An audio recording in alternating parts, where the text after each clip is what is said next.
A memória, aos 50 e tantos anos, é uma tapeçaria curiosa. Alguns fios, os que deveriam ser os mais brilhantes, o dia do meu casamento, o primeiro passo do meu filho, perdem um pouco da cor com o tempo. Outros, no entanto, fios de cores escuras e inesperadas, permanecem tão vívidos como se tivessem sido tecidos ontem. O fio do meu chá de bebê é um desses, um fio cor de sal. Lembro-me do sol daquela tarde de primavera, entrando pelas janelas da sala e fazendo dançar as partículas de poeira sobre os presentes empilhados. O ar cheirava a talco, a lavanda e a doce expectativa. Amigas e primas conversavam animadamente.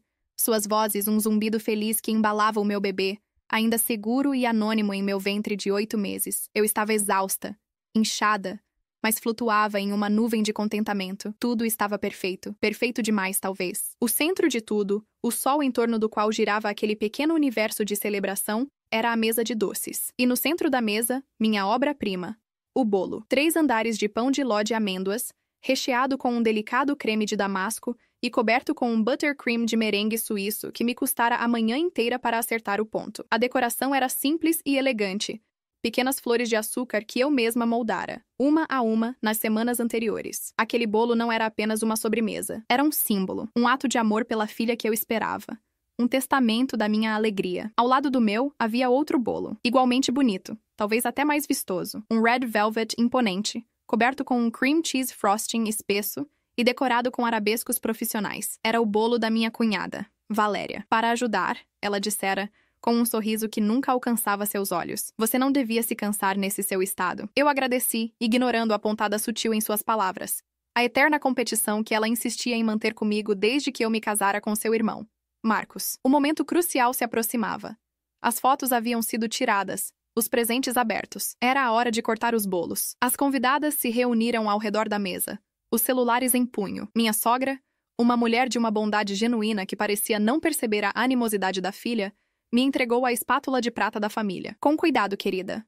O primeiro pedaço é para dar sorte. Eu me posicionei em frente ao meu bolo. A luz do sol bateu em um ângulo específico sobre a cobertura branca e imaculada. E foi então que eu vi um brilho, um pequeno cristal quase invisível, perto da base de uma das flores de açúcar. Não era açúcar. Tinha a geometria errada, a cintilação errada. Inclinei-me, fingindo ajeitar a flor, e passei o dedo de leve sobre a cobertura. Levei o dedo aos lábios. Sal. Não um grão perdido, extraviado da cozinha. Uma quantidade deliberada, concentrada. Meu coração, que batia em um ritmo feliz de festa, tropeçou e despencou. Um frio glacial subiu pela minha espinha, congelando o suor que brotou em minha testa. Olhei através da sala, por cima dos ombros das convidadas sorridentes. Meus olhos encontraram os de Valéria. Ela estava parada perto da janela, os braços cruzados, e me observava com uma intensidade que era quase predatória. Havia um brilho em seus olhos, uma expectativa mal contida. Naquele instante, a tapeçaria da memória teceu um novo padrão, conectando pontos que eu havia me recusado a ver. O jeito como ela insistiu em ajudar na cozinha mais cedo. O momento em que ela me pediu para buscar um vaso no andar de cima,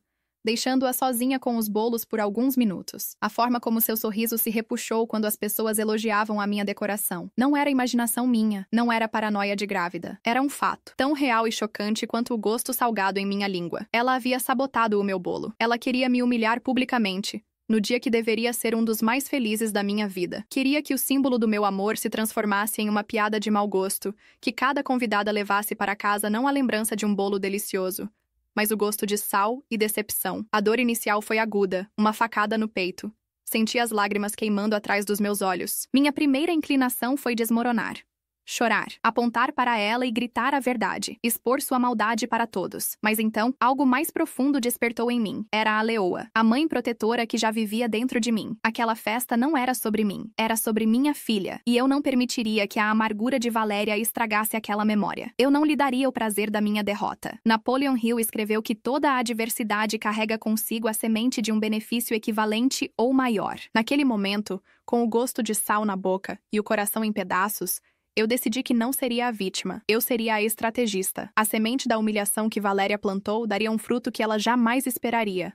Um plano, nascido do choque e da adrenalina, formou-se em minha mente em uma fração de segundo. Era arriscado, audacioso e exigia um sangue frio que eu não sabia que possuía. Sabe de uma coisa? Eu anunciei para a sala, com a voz mais jovial que consegui produzir. Eu estou com um pouco de tontura. Acho que a emoção subiu a cabeça. As mulheres ao meu redor murmuraram em solidariedade. Ah, é normal, querida. Senta um pouco. Quer uma água? Eu só preciso de 1 minuto de ar fresco na cozinha, eu disse. Marcos, meu amor, você pode cortar o primeiro pedaço para mim? Comece pelo bolo da sua irmã, que está magnífico.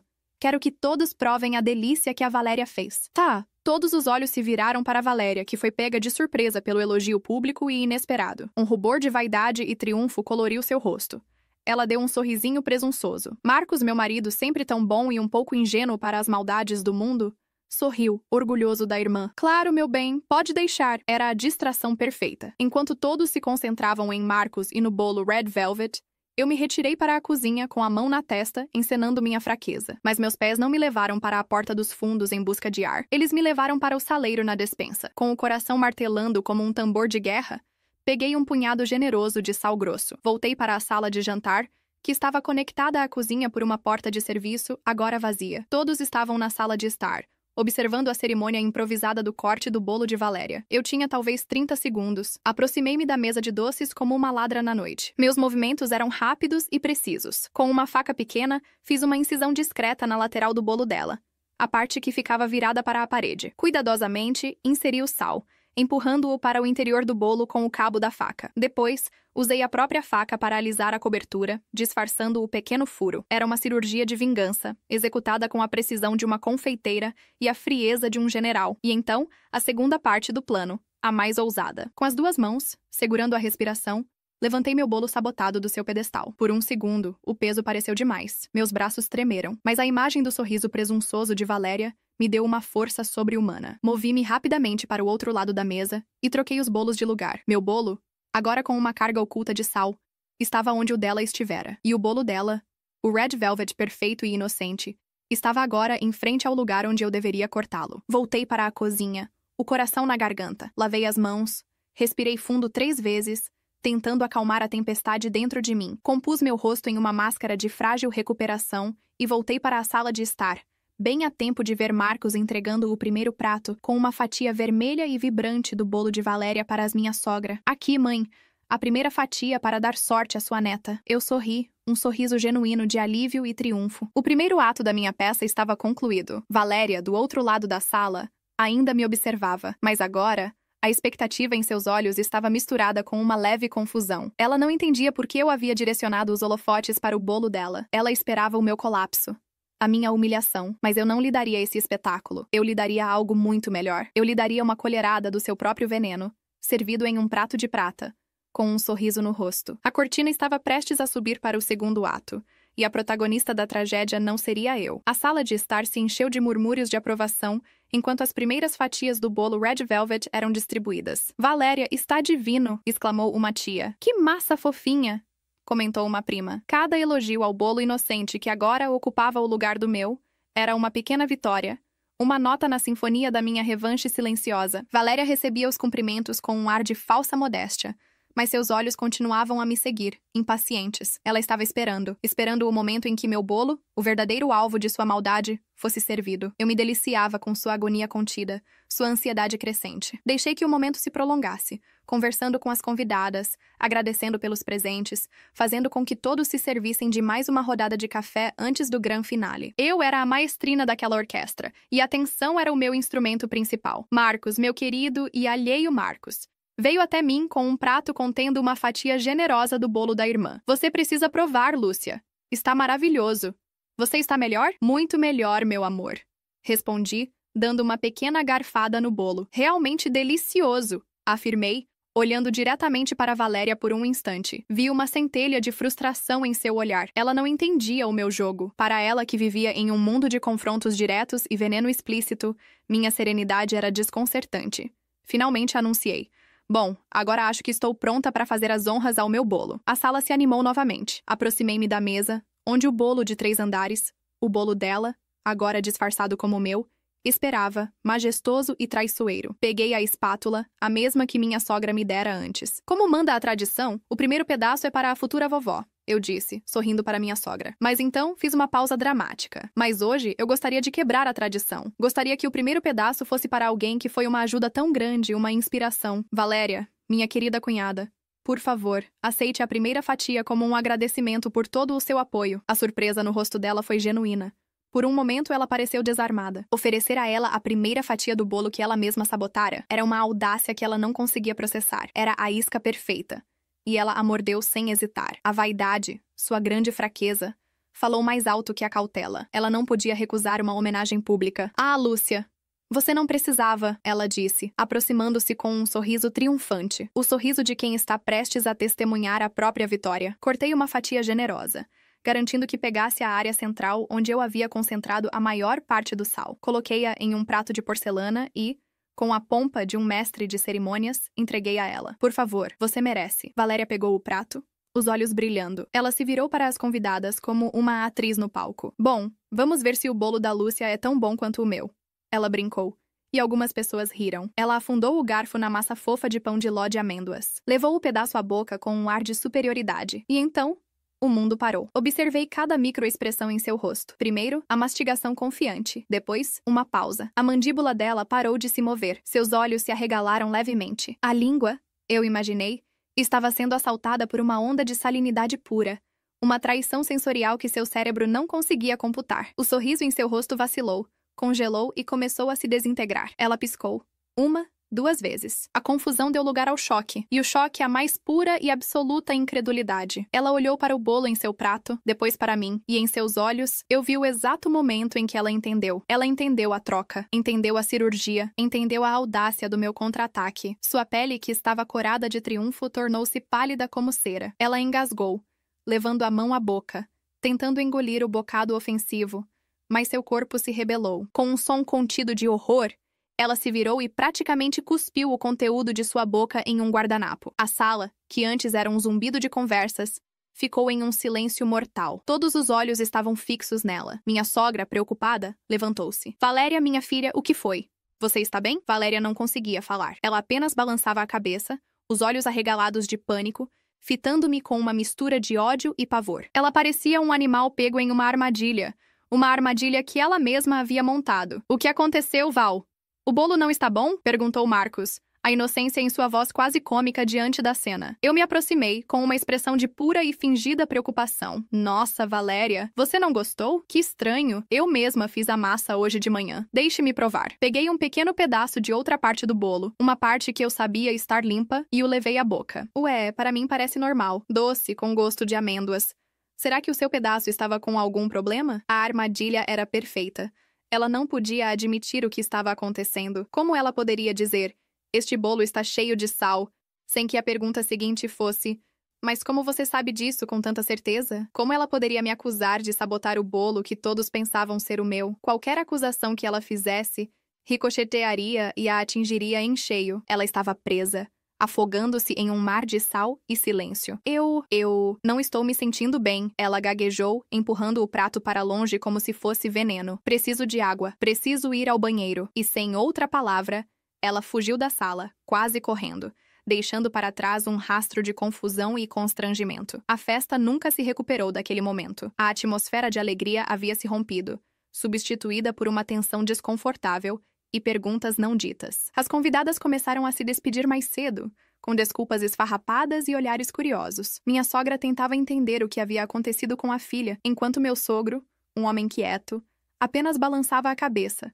parecendo pressentir um drama familiar mais profundo. Marcos veio até mim, o rosto vincado de preocupação. Lúcia, o que diabos foi isso? A Valéria teve uma reação tão estranha. Será que ela é alérgica a alguma coisa?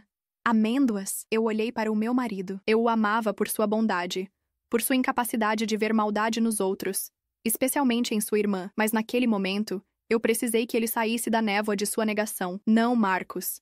Ela não é alérgica a amêndoas. Eu disse, minha voz baixa e firme.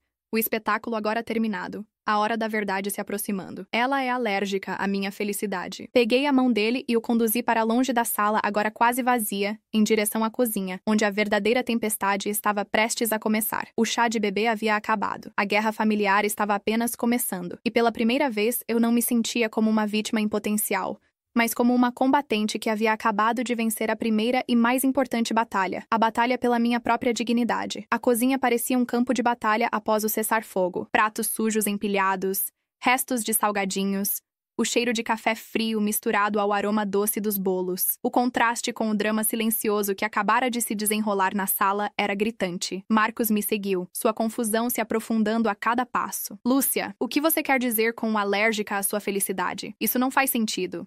Minha irmã pode ser difícil às vezes, mas ela não faria nada para te magoar de propósito. Eu me virei para ele, o cansaço do dia finalmente pesando sobre mim, mas minha determinação era uma coluna de aço me sustentando. Marcos, sente-se, eu disse, apontando para um dos bancos do balcão. Ele obedeceu, parecendo um menino prestes a levar uma bronca. Eu respirei fundo, buscando a melhor forma de desmontar o castelo de ilusões que ele construíra ao redor de sua irmã por toda a vida. Hoje, antes de cortar o bolo, comecei. Eu percebi algo estranho. Havia sal na cobertura. Vi a incredulidade em seus olhos. Não um acidente. Sal deliberado.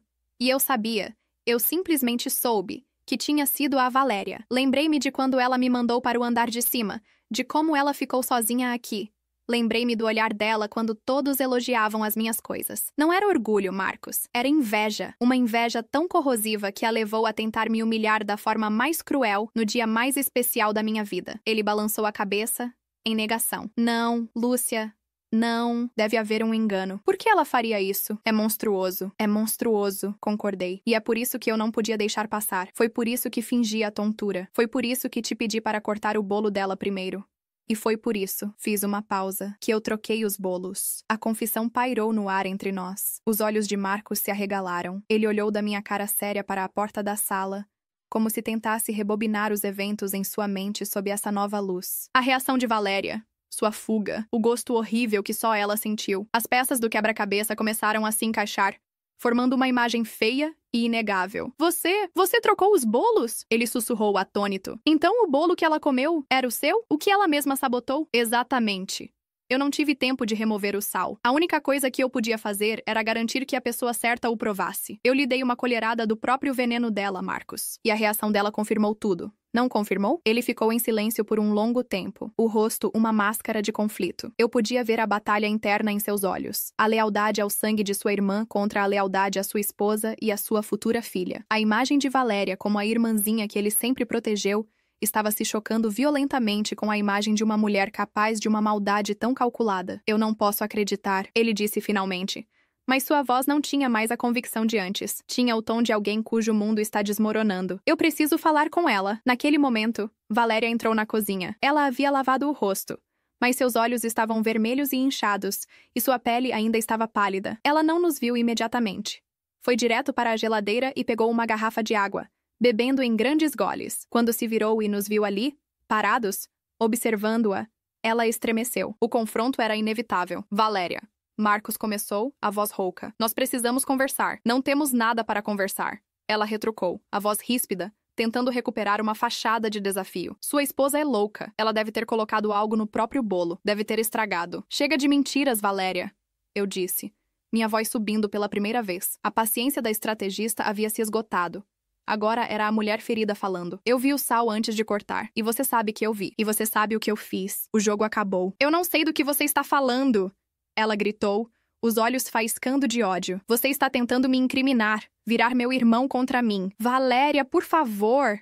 Marcos implorou, levantando-se. Apenas me diga a verdade. Por quê? Por que você faria uma coisa dessas? Foi a súplica na voz do irmão, a dor genuína em seu rosto, que finalmente quebrou a barragem. A fachada de Valéria se despedaçou, e a verdade, uma torrente feia e amarga de anos de ressentimento, começou a jorrar. Por quê? Ela riu, uma risada sem humor, quebrada por um soluço. Você me pergunta por quê, Marcos? Olhe para ela. Olhe para a vida perfeita dela. Ela apontou um dedo trêmulo em minha direção. Ela tem tudo. Ela tem você, um marido que a adora, que a trata como uma rainha. Ela tem esta casa linda. Ela tem uma gravidez fácil, uma barriga redonda e perfeita, cheia de promessas. Ela consegue tudo o que quer, sem esforço. E eu? Sua voz subiu para um grito de angústia. O que eu tenho? Um marido que trabalha o tempo todo e mal olha para mim? Anos de tratamentos de fertilidade humilhantes, dezenas de injeções, hormônios que me deixaram louca, exames invasivos. E para quê? Para nada. Para os médicos me dizerem que minhas chances são praticamente nulas. Para ver a pena nos olhos da mamãe toda vez que ela olha para mim. As lágrimas agora corriam livremente por seu rosto, deixando rastros em sua maquiagem borrada. E então você chega. Ela cuspiu as palavras para mim. E na primeira tentativa, você engravida, como se fosse a coisa mais fácil do mundo. E você fica aí, desfilando sua barriga, sua felicidade, seu bolo perfeito na minha cara. Você queria saber o porquê, Marcos. Porque eu a odeio. Eu odeio a facilidade com que ela tem tudo o que eu sempre sonhei e nunca terei. Eu queria, só por um dia, que ela sentisse um gosto amargo na boca. Eu queria que ela sentisse um pingo da decepção que eu sinto todos os dias da minha vida. A confissão brutal pairou na cozinha, sugando todo o ar. A dor em sua voz era tão palpável, tão crua, que por um instante minha raiva se dissipou, substituída por um choque profundo e uma pontada de pena. Eu não sabia. Ninguém sabia da extensão de seu sofrimento. Ela o escondera sob camadas de sarcasmo e competição. Marcos estava devastado. Ele foi até a irmã e tentou abraçá-la, mas ela o empurrou. Não me toque! Nenhum de vocês entende. Eu olhei para aquela mulher desfeita, consumida pela dor e pela inveja, e entendi que minha vitória na guerra dos bolos era oca. Não havia triunfo em expor uma ferida tão profunda. A sabotagem do bolo não foi um ato de pura maldade. Foi um grito de desespero de uma alma em agonia. Isso não o tornava certo, não o tornava perdoável, mas o tornava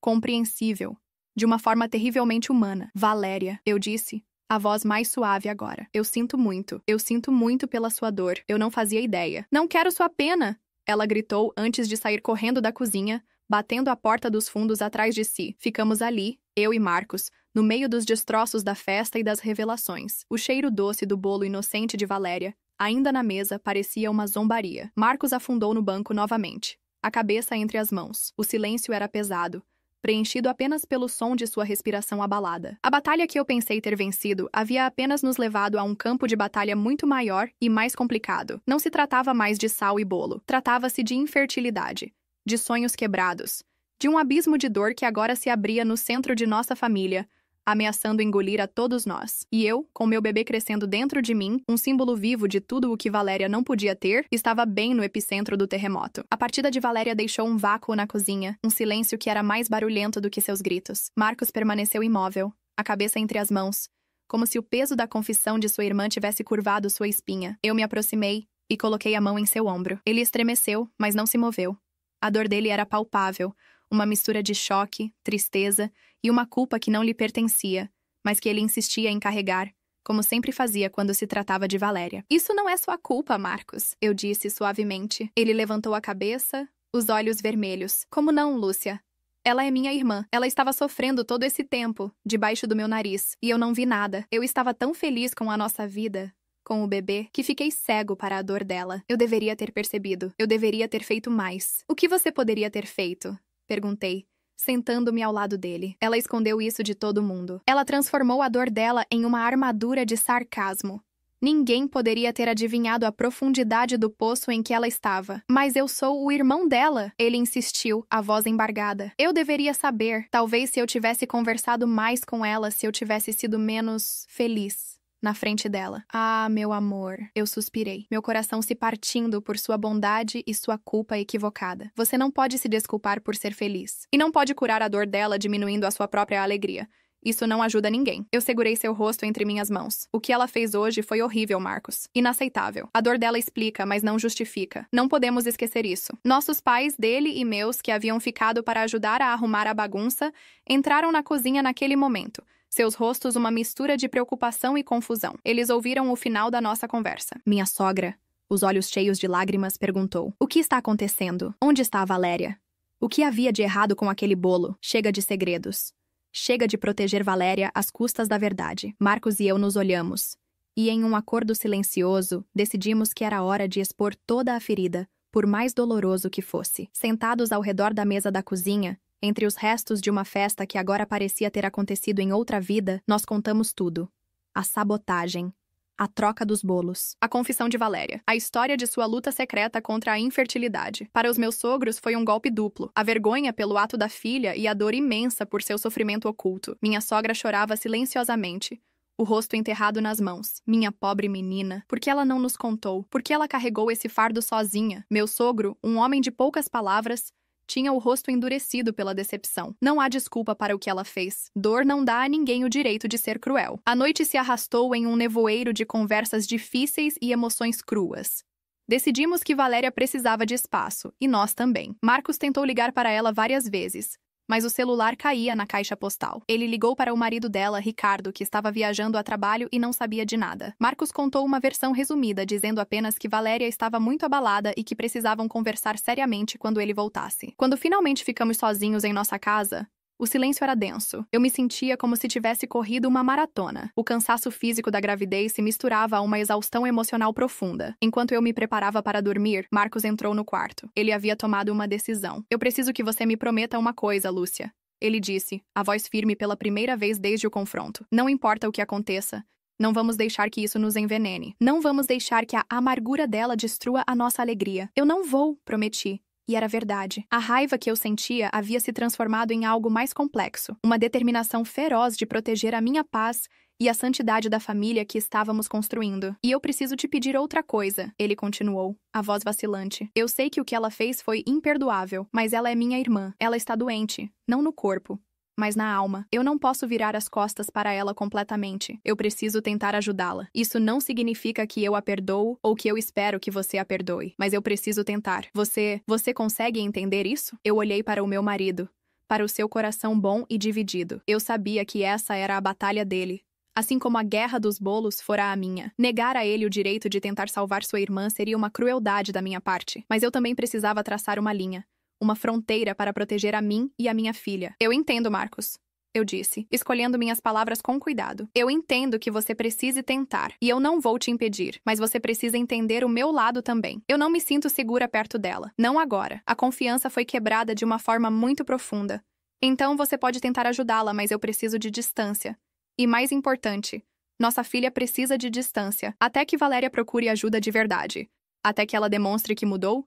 Ela não pode fazer parte da nossa vida cotidiana, sem visitas inesperadas, sem almoços de domingo como se nada tivesse acontecido. Nós precisamos de limites. Limites claros e firmes, pela nossa segurança, pelo nosso bem-estar. Era o meu ultimato. Um ultimato não nascido da raiva, mas da autopreservação. Uma lição que a vida, através daquele incidente bizarro, me forçara a aprender. O amor não significa aceitar o inaceitável.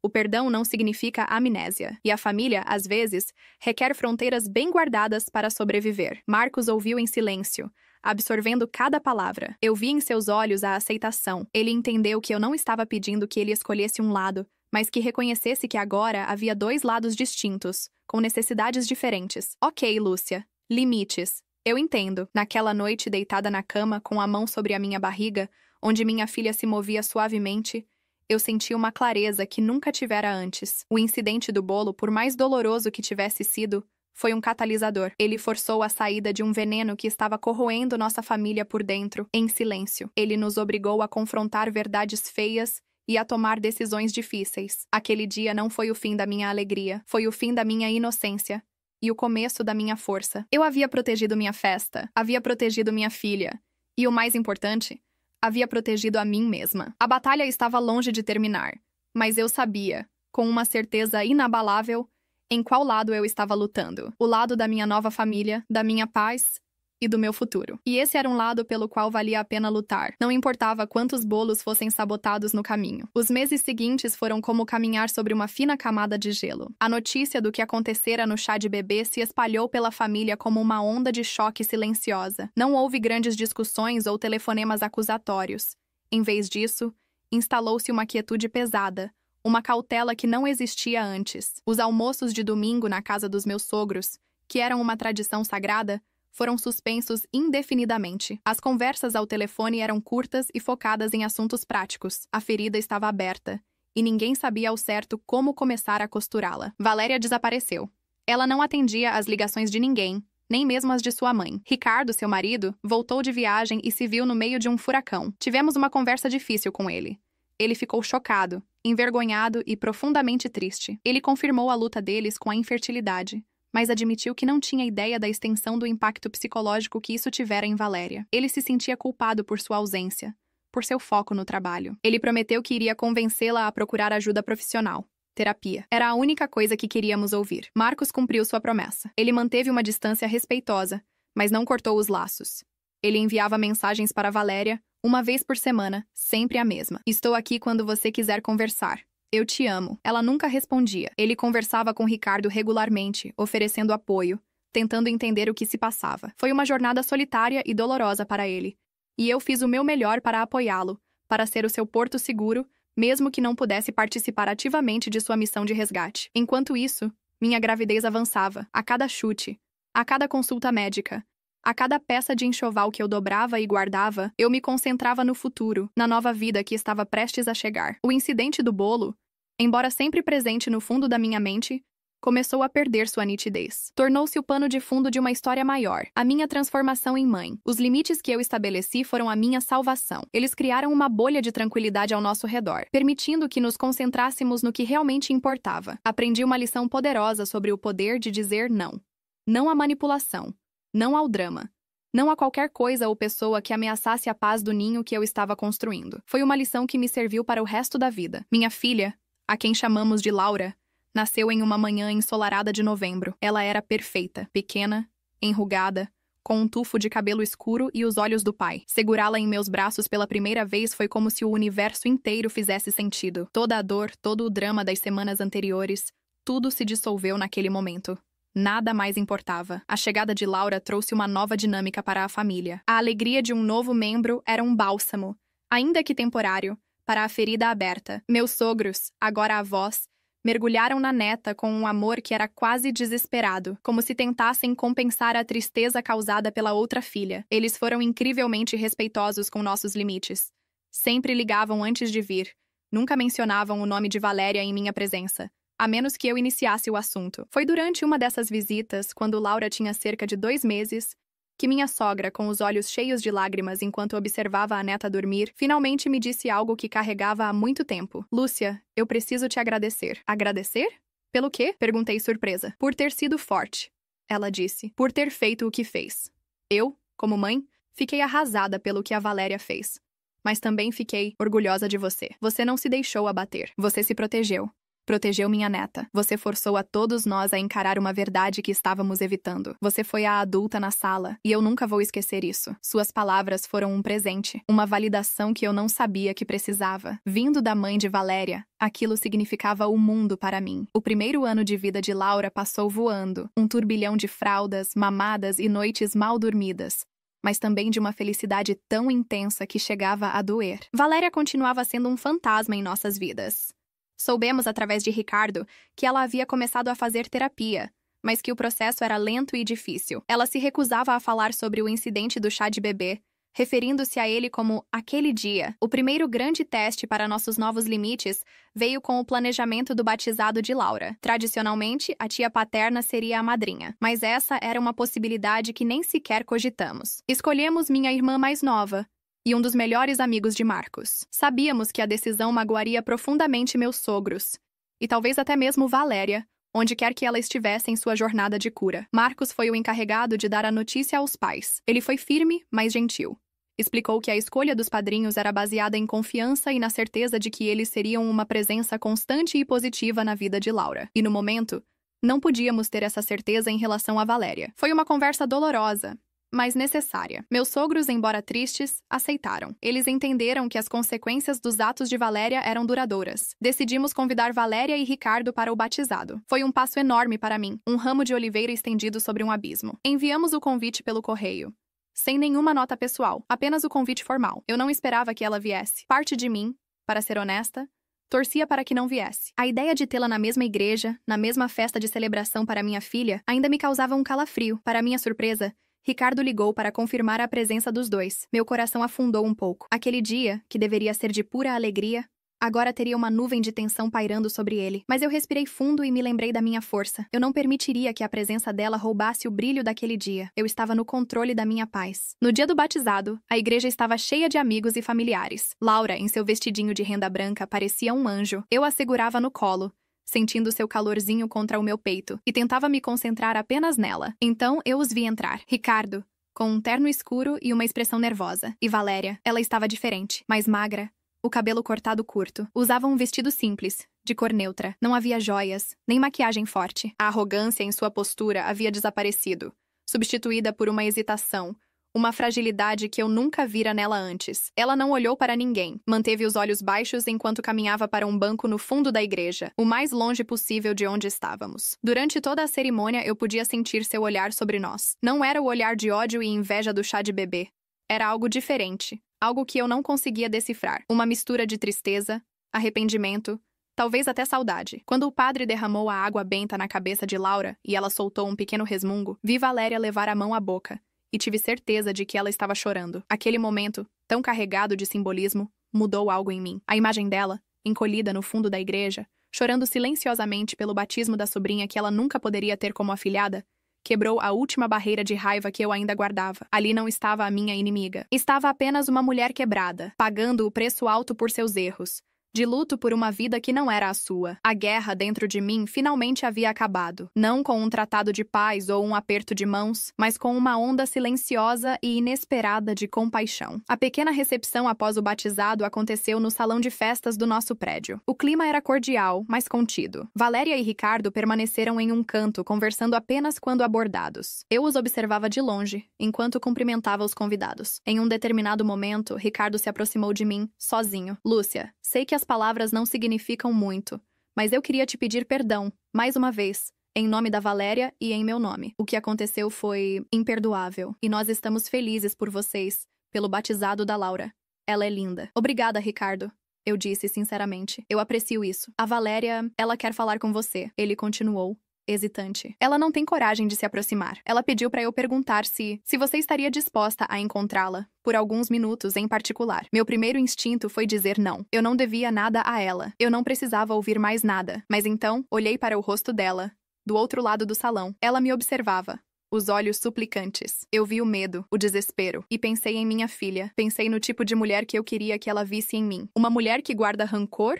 Ou uma mulher que, mesmo diante da maior das traições, é capaz de um ato de graça? Ok, eu suspirei, sentindo o peso daquela decisão. Há uma pequena sala de reuniões no final do corredor. Diga a ela para me encontrar lá em 5 minutos. Ricardo assentiu aliviado. Caminhei em direção àquela sala sentindo como se estivesse indo para a minha própria sentença. Eu não sabia o que ela diria, ou o que eu responderia, mas eu sabia que aquele encontro era necessário. Era o capítulo final daquela história que começou com um bolo salgado, e eu precisava escrevê-lo.